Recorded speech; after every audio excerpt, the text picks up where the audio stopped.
Hello everyone. My name is Kendrick Sims, and today I would like to create a quick video for you guys about WebSockets using GoLang. So, why would anyone decide to use WebSockets? WebSockets allow for a bidirectional communication between your browser and your backend server. So, in traditional request response from GET, puts, post, deletes, all the HTTP methods, they make a request to the server responds, that's it. What if the server had something else it wanted to send to the client? Well, because the connection is gone, that is not possible. So WebSockets give us the ability to be able to do that, where we can open up a WebSocket and then send data from the back end or the server application to the client. And the client can also use the WebSocket to send data from the front end, the client side, back to the server. And this channel remains open for them to pass traffic back and forth between each other. So without any further ado, let's get into it. So I have my GoLang open here, and we'll go ahead and start a quick new project. I like to store all my things into a CDAL, and we'll just call it demo WebSockets today. So this is a new install on Windows 11, so that's why we're not really seeing our Go SDK here. So let's get that loaded up in GoLang right quick. And we don't want any sample code. Let's just get right into it. So once you get in here, you'll be able to open up your browser. I'm not sure how big this seems on the computer, so let's go ahead and make this bigger. But before we do that, let's go ahead and go. You normally start something with a main, so we'll just start with a main.go right quick, and we'll go right here, change the package to a main, and we'll come down here and we'll create a main function, and just to get our good old hello world out the way. And yep, can't spell this morning, but hello world. Couple ways we can run this. We can go ahead and click on go run main.go, and it will compile that and then run it right there. We got our good old hello world. So to do WebSockets though, we'll use the fiber package. So let's do go fiber real quick as a baseline. So we'll go ahead and copy all this here from go fiber. Let's go ahead and blow this up a little bit for you. Increase that size. Increase font size. So it's Alt Shift plus here. I don't know how big that is, but there you go. So we'll just go ahead and paste in all this from Go Fiber. If you get a little red here in GoLang, you usually want to do a go get whatever package you're missing, and you'll see it'll go download all those packages there and get you up and running really fast. That quick, we should be ready to rock and roll. So now, as your editor indexes, you'll see everything goes from red to these cool colors, and you're good to go. So let's go ahead and try to run this. It will run on 3000, and let's just see if we get our hello world here. So we'll pretty much do that same main.go again. If you notice, the prompt hangs, so it says on port 3000. So let's just open up localhost.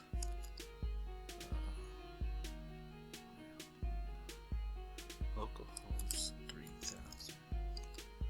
Alright, so boom, we get hello world. And just so we can make sure we really got something going here, we can shut it down, run it. Every time you execute it, because it builds a new package Windows recognizes as a new exe, it'll ask you, do you trust it? We'll take care of that in 1 second. So yeah, we got hello P code, so hey, looking good. So again, if we go here and inspect this, and we come over here to the network tab, and let's nestle this on the bottom. Let's give ourselves a little room here, and we refresh this. You'll see it made this GET request, and Google's really cool about this, right? It'll tell you, show you the request, the response headers. You see the host we connected to, and we'll see we got back hello P code. But as you can see, that's all we get back. So what if the server wanted to send us something? We have no way of doing that. So let's introduce WebSockets. So we'll open up another tab here and go Fiber WebSockets, and click on WebSockets here, and they got a little primer here that'll help us get started. But before we do that, it's saying we need these 2 packages. So let's go ahead and go get that. Let's go ahead and stop this. Paste those 2 in, let them download really quickly, and then set up our WebSocket. So here we kind of have a little additional code that's added to it from the example. So let's just copy everything in between the original, the app new, and log.fatal here, because we already have the app new, and we have log fatal, and we have this. So let's just take what we took from the website and pop that in right there real quick. If it turns red, more than likely the packages didn't import correctly, or you're missing something. So just make sure it automatically imported it.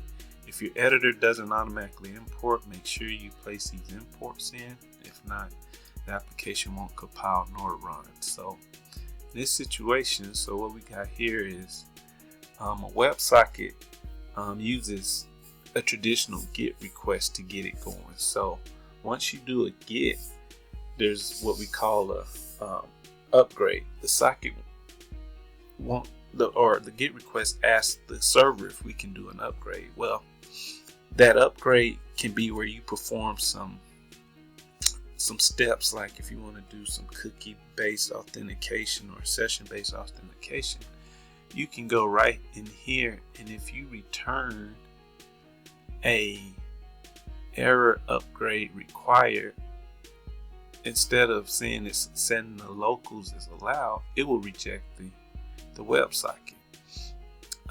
But after that, if that's all good, if all this is good and we have no issues here, then we will get handed down into this handler where we'll set a few more locals, and we'll also pull a few things from the locals to kind of see what's set there.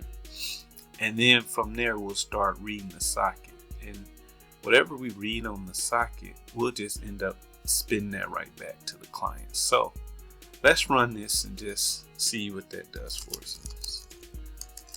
Alright, so here we go. So we're gonna run it. You'll see Fiber executes it like it did before.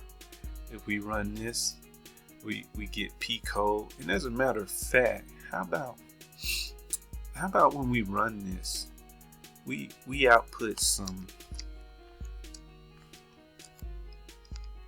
How about when we run this, let's have this output us the date, so we know we're not just running the old server. So we can just do something like this, and let's do a dot in there. Output your today's date as a string. So we'll do time dot now, and then we'll just say do format. Let's just do the format. For the format, let's just do RFC 3339, which is pretty much what JavaScript does when it outputs. So let's do that so we can actually see every time we're doing something there that we are actually refreshing and getting the new page here. So now let's refresh that. See, now we're getting 2025 203 1154. So cool. So now let's try to open up a WebSocket and see if we get any action on that side. So to open up a WebSocket without us writing code in the browser, now I'll make a video. If you guys want to see that, put a comment down below.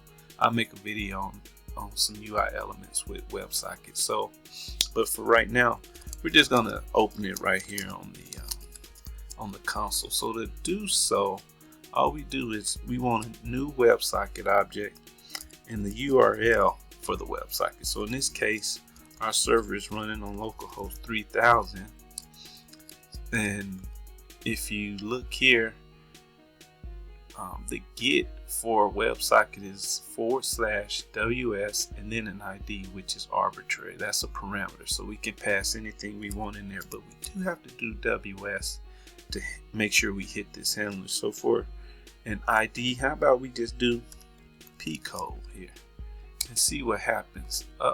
Look like we got something. True p code. So look, our locals we called our allowed, which was true because we set that up here.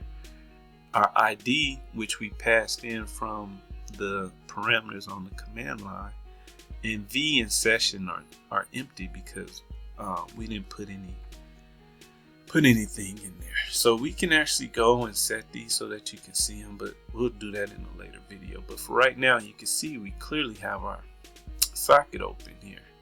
Now to inspect the socket, we just come over here to the network tab and we can do p code because that's the URL we hit, and also the messages will appear here. Well, we haven't sent the server any messages and the server hasn't sent us any, so that's why we don't see anything. So let's send a message to the server by doing a tsend, and let's just say hello everyone and send that and see what happens there. Boom, we get a received hello everyone. So that's what the code has. It just prints out what we received, but also the code will turn around and write that back to the same WebSocket. So if we go here to network, we can see what we sent, right, was this, and then the server sent us this. Again, because they're the same, it's kind of hard to differentiate the two. So how about let's go into the code real quick and put timestamps on this so we can see what's really going on. So as soon as you quit this, you will notice the WebSocket disappears. And how you can tell a WebSocket is closed is when it actually has a time here. When it's open, it says pending in, and I'll show you that in 1 second. Let's go right back into the code real quick, and on this receive here, we will output that, but let's also just output the current timestamp that we received the message. So we'll just do the same time.now.format and put in there time.rfc3339. And so now whenever we send something back to the client, we'll see the time from the server's perspective that we got from the back end. So let's go ahead, run that code here, and this time instead of p code for the WebSocket, let's go back to our console. Let's call this one p code 1. So now when we connect, we got p code 1 there, and then let's send hello everyone 1 again. And let's see what we get. So look, we get hello everyone, right? And that's the log message. And if we go here to the network and look, we have p code 1. You see that pending there? That lets us know this WebSocket is open. So if we go here and look at messages, we can see hello. We made a little typo there. Okay, so in our code, we printed the log, right? That's not what we actually wrote back to the client. So instead of just writing the log with the timestamp. Let's actually send that back to the client. My bad, y'all, about that. So let's go ahead and append to this message, which is an array of bytes here. So in GoLang, to append to an array of bytes, pretty much all you have to do is use the append command, and you can append whatever you want on the tail end of the bytes. So in this case, if we do message here, right, that's gonna be the hello everyone, but we want to put the date on front of that. So let's do it like this. How about we do something like this, where we say message is equal to, and let's use append, because again, this message is an array of bytes, or a slice of bytes in Go. So we'll go ahead and say let's tack on an array of bytes, and in this array of bytes, let's go ahead and put in here the time. So let's go ahead with FMT, print that, and then we'll do our curly brace, our brackets there, and then again we'll put the time .now .format time .rfc 3389, and then right on the tail end of those bytes that we want to append, we'll go ahead and tack on the message. So that will give us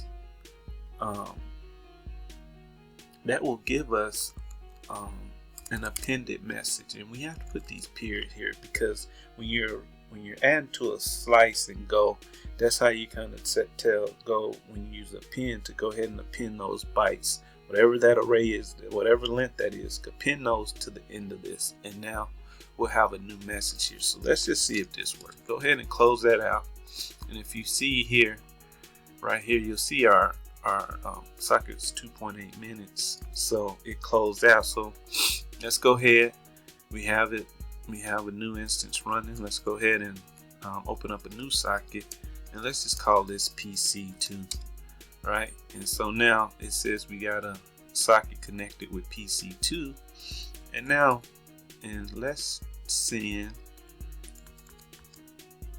P code everyone, and then let's do 33 and hit enter. As again, we get the log message with that. But now let's go and check the socket for PC2. See, it's pending, so this is the one that's currently open. And look what we got. We got the timestamp with hello everyone appended to it. Check that out. So again, with WebSockets, you can get data just randomly from the back end. Now this video is getting a little long, so maybe I'll do a part 2 where I go ahead and kind of demonstrate how to send traffic just from the back end to the front end without any interaction from the front end. So you just kind of do like a simple ping from the back end to the front end, letting you know that you're actively connected from an application perspective. Well, thanks guys for joining me today. Again, post in the comments what you would like to see. Thank you for coming and checking out my site, my page. This is one of my first videos, so any and all feedback, criticism is appreciated. Man, have a wonderful day. Catch you on the other side.